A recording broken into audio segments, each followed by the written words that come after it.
इस वक्त लवबर्ड में सबसे महंगी तरीन म्यूटेशन कौन सी है मैं आपको बताऊंगा, और इसके रेट भी डिसाइडेड नहीं है, इतनी रेयर है, पूरी दुनिया में एक ही बर्ड है ये। अब मैं आपको बताऊंगा इसके जो है वो करेक्टरिस्टिक्स क्या है बर्ड के, इसमें कौन कौन सी म्यूटेशन इन्वॉल्व है। अच्छा, ये इस बर्ड की खास बात ये है कि वैसे तो ये एक ही बर्ड है बट इसमें सारी म्यूटेशंस हैं। सबसे बड़ी खास बात यह है कि एक बर्ड में ही सारी म्यूटेशन मौजूद हैं। और अभी इस वक्त जो अगर आप इनिशियल लेवल पे रेयरनेस की तरफ जाएंगे तो आपको येलो फेस बहुत रेयर मिलेगा। अच्छा, येलो फेस जो है ना वो खूबसूरत बहुत है, नो डाउट, क्योंकि मैं बैठ के आपके साथ बातचीत करूँ वो एक अलग बात है, बट अगर किसी का क्वालिटी पीस अगर आपको मिल जाए ना येलो फेस का, यार बहुत खूबसूरत लगता है। ग्रीन पूरी बॉडी है और फेस उसका येलो है, ठीक है, येलो कलर का फेस, बहुत ही खूबसूरत बर्ड है, लेकिन ऑब्वियसली थोड़ा सा भी एक्सपेंसिव है, तो हर बंदा ले नहीं सकता, ये है, ये बात मैं मानता हूँ। बट जिन लोगों के पास अफोर्डेबिलिटी है, अगर सेटअप ऑलरेडी चल रहा है तो आप उसको इस तरफ भी आप जा सकते हैं, क्योंकि देखो कई लोग ऐसे ऐसे भी हैं जिनके पास जो है ना ठीक ठाक सेटअप लगे हुए हैं, मतलब कि लाखों की तो बात ही खत्म हो गई ना। अब आप फेसबुक के ऊपर देख लें, जो आपको टोटल जो एसेट नजर आ रहे होते हैं उसको भी अगर आप अंदाजन काउंट कर लेना तो वो भी 2-3 करोड़ से ऊपर के निकलते हैं, ये बात बिल्कुल सच है, ठीक है। कई लोगों के सेटअप इतने बड़े बड़े हैं कि आप इमेजिन नहीं कर सकते, कई लोगों की जैसे हाथी के दांत दिखाने के और होते हैं ना और लगाने के और होते हैं, इस तरह बहुत सारे ऐसे लोग हैं जो अपने ओरिजिनल सेटअप कभी दिखाते ही नहीं है, उसको एज अ फैक्ट्री बैकअप पे रन कर रहे होते हैं, और ये चीज़ें होती हैं। तो ऐसे लोग हैं, अगर वो येलो फेस पे काम करना चाहें तो येलो फेस पे काम कर सकते हैं, क्योंकि उस बंदे के लिए तो इतनी बड़ी बात नहीं है 14-15 लाख का पेयर लेना, जो ऑलरेडी इनसे लाखों रुपए कमा रहा हो तो वो ले सकता है। अच्छा, इसके अलावा जो बर्ड मैं कह रहा था सबसे महंगा है, ये बहुत रेयर है, येलो फेस से भी कहीं ज़्यादा ऊपर की चीज़ है, और अभी तक पूरे वर्ल्ड में एक ही है। बेसिकली इस बर्ड का जो नाम है वो ये है, yellow face done fellow. Yellow face यूविंग डन फेलो, पता नहीं उसमें आगे क्या क्या चीज़ें लगी हुई हैं, येलो फेस यूविंग डन फेलो ओपलाइन, ठीक है। तो बहुत ही खूबसूरत बर्ड है वो, और अब आप समझ गए होंगे किस तरह का होगा, पूरा येलोइश बॉडी है उसकी, हल्का हल्का यूविंग है उसके परों के अंदर, साइड के जो विंग्स होते हैं। अभी इसके रेट डिसाइडेड नहीं है, एक ही पीस निकला है, और इसकी जो तस्वीर हैं वो बहुत ज़्यादा वायरल हो रही हैं फेसबुक के ऊपर भी। अच्छा, मैंने क्यों नहीं लगाई, आप बोलते हैं यार जो चीज़ आप बताया करें उसकी तस्वीर लगा दिया करें। मैं आपको अभी फिर दोबारा से बता देता हूँ भाई, हमारा टारगेट होता है हम एक दिन में 3-3 वीडियो लगाएं, हमारा ये टारगेट होता है, क्यों, क्योंकि भाई एक वीडियो में गुजारा ही नहीं है, ठीक है जी, हमारे व्यूज़ कम आते हैं ना, तो इसलिए हमें ज़्यादा वीडियोज़ बनानी होती हैं।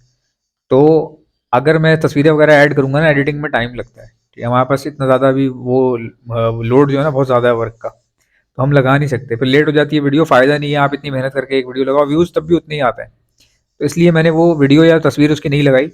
खैर, अच्छा, अब आप बोलेंगे कि एहसन भाई अभी कुछ टाइम पहले तक तो आप कह रहे थे कि महंगा बर्ड ना लो, और अब आप हमें इनकरेज कर रहे हैं कि आप महंगे बर्ड लो। मैं इनकरेज नहीं कर रहा। पहली बात ये कि मैंने आपको जो बात पहले कही थी वो क्यों कही थी, कि आप में से वो लोग जिनके पास पैसे कम हैं, वो लोग जिनकी हैसियत थोड़ी सी कम है पैसों में, वो महंगा बर्ड ना लें, राइट, ऐसे ही बोला था ना मैंने, जिस बंदे के पास पैसे कम हो वो महंगा बर्ड ना ले, और जिस बंदे के पास अफोर्डेबिलिटी है, खरीद सकता है या ऑलरेडी कोई सेटअप वेटअप चल रहा है उसका पहले से भी, तो उसके लिए इतनी मुश्किल बात नहीं है, एटलीस्ट वो एक पेयर तो लेके ट्राई कर सकता है।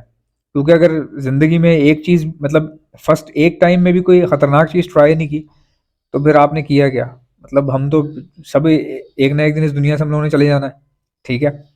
तो जब बंदा इंसान बन के जब आया है इस दुनिया में, तो रिस्क लेने में तो मज़ा है, मतलब आप उसको ट्राई कर सकते हैं। बट ऐसा बंदा जिसकी सैलरी कम है, ऑलरेडी परेशान है, या खर्चे का वैसी मसला चल रहा है, वो लोग भले से ना लें, लेकिन जो अफोर्ड कर सकते हैं वो they are buying, already they are buying, और आप देखें अभी भी खरीद रहे हैं लोग, और काम चल रहा है। बाकी रेट की बात जहाँ तक की जाए, तो रेट तो हर चीज़ का ही नीचे ऊपर होता रहता है, फिंचों का हो गया, कॉकटेल का नीचे हो गया, लवबर्ड का हो गया, तो कौन सी बड़ी बात होगी मुझे बताएं। जब फिंचो का रेट नीचे आ सकता है, जब कॉकटेल का रेट नीचे आ सकता है, जब रोजी कोली का रेट नीचे आ सकता है, तो क्या लवबर्ड का नहीं आ सकता, लवबर्ड का भी आ सकता है। तो हर बर्ड में ऐसे होता है, बस ये है कि आप सही मौका सही टाइम चुने, कब क्या चीज़ खरीदनी है, कब क्या चीज़ बेचनी है, स्टॉक कितना करना है, किस मार्केटिंग कैसे करनी है, ये तमाम चीज़ें आपको पता होनी चाहिए। आराम से चीज़ें निकलती हैं, काम करने वाले अभी भी कर रहे हैं। अब आप एक मिसाल ले लो, आपने पेयर लिया है 1.5 लाख रुपए का, ठीक है, 1.5 लाख रुपए वाले आपने, मैं मिसाल दे रहा हूँ आपको, एक आपने 50 पेयर ले लिए, 1.5 लाख वाले 50 पेयर ले लिया आपने, ठीक है। अब उन 50 पेयर ने दो दो का एवरेज लगा लें, चलें दो दो बच्चे दिए तो कितने हो गए, 100 पीसेज हो गए, 50 पेयर हो गए मजीद। अब ये 50 पेयर थे, 1.5 लाख रुपए के हिसाब से आपने लिए थे। अब अगर ये 30 के भी बेचे ना, अगर आप 100 पीसेस, अगर आप ये 15,000 पर पीस के हिसाब से भी बेचे ना, तो मैं आपको बताता हूँ आपका कितना बन सकता है। यानी कि आपने करना क्या है, अपने हमेशा जब भी काम करें अच्छी क्वांटिटी में करें, टाइम निकाल कर करें। 15 को हम मल्टीप्लाई करवा रहे हैं, 15,000 है ये, 15,000 मल्टीप्लाइड बाय 200, ठीक है, 200 पीसेस के हिसाब से डिवाइड, ये बन, भाई ये 30 लाख रुपए बन रहा है, ठीक है, 30 लाख रुपए। अगर आप मतलब वही पीसेस जो आपने मतलब 1.5 लाख रुपए का या 75,000 रुपए का एक पीस लिया था, वो बाद में अगर 15,000 का भी बेच रहे हैं आप, तो भाई ये तो 30 लाख रुपए सीधा सीधा बन रहा है आपका, अंदाज़ा लगा लो आप। कई बार ऐसा होता है, जो चीज़ हम खरीद के ले आते हैं 2-3 पेयर, उसी के पैसे नीचे हो जाते हैं, ऐसा हो सकता है, इसमें कोई इतनी बड़ा मसला नहीं है। और ऐसा भी नहीं होता कि कोई आपको देख रहा है कि जो पेयर आप लोगे उसकी मार्केट नीचे हो जाएगी, ऐसा बिल्कुल भी नहीं है। ठीक है, मार्केट चलती है नॉर्मली, बंदे को अगर कोई चीज़ पसंद आ रही है उस चीज़ की डिमांड बन जाती है। जैसे मैं अगर इस वक्त अभी इस वक्त ढूंढने निकलूँ रोजी कोली ओपलाइन, ठीक है, रोजी कोली ओपलाइन में ढूंढने निकलूँ, मैं एक पेयर नजर आए मैं ले लूँ, उसके बाद मैं ढूंढता रहूँ मगर ना मिले, और इसी उसी बीच मुझे कुछ लोग देखें और बोलेंगे क्या ढूंढ रहे हो, मैं उनको बताऊँ यार मैं रोजी कोली ऑफलाइन ढूंढ रहा हूँ, मुझे मिल नहीं रहा, तो उसके भी ध्यान में आएगा यार इस तरह की ये वाली जो चीज़ है ना, ये तो मार्केट में आती ही नहीं है, कम आती है, बहुत ही कम होता है, इतनी आसानी से आपको नहीं मिलेंगे। तो क्या होता है कि इम्पैक्ट क्रिएट हो जाता है। तो डिमांड ये है, डिमांड कुछ ऐसा नहीं है जो आप लोग समझते हैं। डिमांड जो है वो आम आदमी के दिमाग के अंदर होती है, उसको जो चीज़ पसंद आएगी उसके रेट ऊपर हो जाएंगे। कोई जाहिर सी बात है, अगर आप धड़ा-धड़ा फिंचा खरीदना शुरू करेंगे तो फिंचों के रेट ऊपर आ जाएंगे, ऐसे ही है ना। इसी तरह अगर आप एक के बाद एक बजरी खरीदते चले जाएंगे बहुत भारी तादाद में, तो उसके रेट ऊपर आ जाएंगे, क्यों? क्योंकि वो इतनी तेज़ी से बिक रहा है, कंज्यूम हो रहा है ना वो। अच्छा, इसी तरह होता है हर चीज़ में। तो म्यूटेशन को आपको स्विच टाइम पे करना है। स्विच से मुराद ये कि अगर आपने ऐसी म्यूटेशन रखी है जिसकी मालियत 40,000 है या 50,000 है या 60,000 रुपये, तो आपको उसको ख़त्म नहीं करना, उसको ब्रीड करने दें आप। उसके पट्ठे वट्ठे बेच के, बच्चे बेच के, थोड़ी बहुत अपग्रेशन जिसको कहते हैं, अपग्रेड लेवल करते रहें अपना।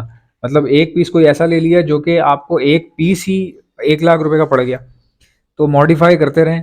अपने पेयर को ख़त्म नहीं करना कभी भी। अगर आपके पास मिसाल के तौर पे अल्बाइनो ब्लैक आई भी बच्चे दे रहे हैं ना, अगर अल्बाइनो ब्लैक आई, तो वो भी आपने नहीं निकालना।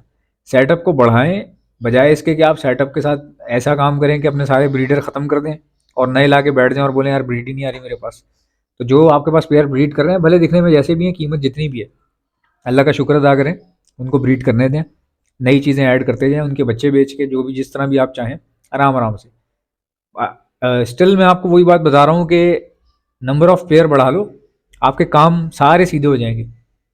ठीक है, अब अगर आप 10 पेयर रख के बैठे हो, उन 10 के 10 की वैल्यू नीचे आई हुई है भी आजकल, थोड़ा मिसाल दे रहा हूँ मैं, आपके पास वो 10 पेयर हैं जिनकी वैल्यू भी आजकल थोड़ी सी नीचे आई हुई है, तो आप खुद ऑटोमेटिकली डीमोटिवेट हो जाएंगे। आपको जो है ना मोटिवेशन नहीं मिलेगा, क्यों? क्योंकि आपका जो एरिया है ना बहुत लिमिटेड है। आपने जो 10 पेयर रखे हुए हैं या 8 पेयर रखे हुए हैं, आप उसके बीच में फंसे हुए हैं। तो बजाय इसके कि उनको कोसें या किसी और को आप बोलें कि यार मैं मुझे पसंद नहीं आ रहे या मज़ा नहीं आया मुझे लवबर्ड के अंदर, उससे बहुत बेहतर यही है कि प्लानिंग के साथ चलें। अगर आपने कोई सस्ती मासूम सी चीज़ खरीद ली है, तो उसको बुरा ना समझें, उसको ब्रीड करवाएं, साथ साथ जो अगर आप ले सकते हैं और वो भी लीजिए आप। टारगेट आपको बता दिया कि टारगेट आपने रखना है भाई, 50 से 100 पेयर का टारगेट रखें, आपके काम बिल्कुल सही हो जाएंगे। हाँ, टाइम निकाल के, टाइम हो तो ही कीजिएगा, वरना ये सारे पैसे आपके ख़राब हो सकते हैं। जैसा कि आप जानते हैं ब्रीडिंग सीजन आ चुका है। अगर आप में से किसी को बर्ड्स के लिए ब्रीडिंग मल्टीविटामिन चाहिए तो आप ऑर्डर पर मुझसे मंगवा सकते हैं। मैं all over the Pakistan supply करता हूँ। ऑर्डर करने का तरीका बताता हूँ, पहले सुन ले मेरे पास क्या क्या चीजें हैं। हमारे पास ब्रीडिंग मल्टीविटामिन है, calcium plus vitamin D liquid है, प्रोटीन लिक्विड है, हमारे पास इलेक्ट्रोलाइट्स होते हैं, हमारे पास गर्मी बहुत ज्यादा है, बर्ड्स को इलेक्ट्रोलाइट्स की जरूरत पड़ती है, तो ये भी आपको हमारे पास से मिल जाएंगे। बच्चों को, चिक्स को बचाने के लिए डॉक्सीसाइक्लिन का इस्तेमाल किया जाता है, ये भी आपको हमारे पास से मिल जाएगी। और खाली चिक्स को बचाने के लिए नहीं, ये सेहतमंद बर्ड्स को दी जाती है। अपने पूरे सेटअप पे 6 दिन का कोर्स करवाया जाता है हर महीने, तो ये बहुत अच्छी होती है। और कोई बर्ड बाहर से लाए तो उसको भी समझ लीजिए जरासीम से पाक करने के लिए, या बैक्टीरियल इन्फेक्शन अगर वो अपने साथ लाया है उसको खत्म करने के लिए भी यही 6 दिन का कोर्स करवाया जाता है डॉक्सीसाइक्लिन का। अब अगर कोई बर्ड बीमार हो चुका है, कोई बीमारी आ गई है, मिसाल के तौर पर नजला, खांसी, मोशन, बुखार या सोकड़े की बीमारी हो रही है, आंखें सूज रही हैं, बर्ड कमजोर हो रहा है, तो ऐसे वायरल लगने के बाद हार्ड एंटीबायोटिक का इस्तेमाल किया जाता है, ये भी आपको हमारे पास से मिल जाएगी। एंटीलाइसिस स्प्रे, जो जुओं के लिए परिंदों के ऊपर स्प्रे मारा जाता है, उनकी जुएं खत्म हो जाती है लेकिन परिंदे को कुछ भी नहीं होता, ये भी आपको मेरे पास से मिल जाएगी।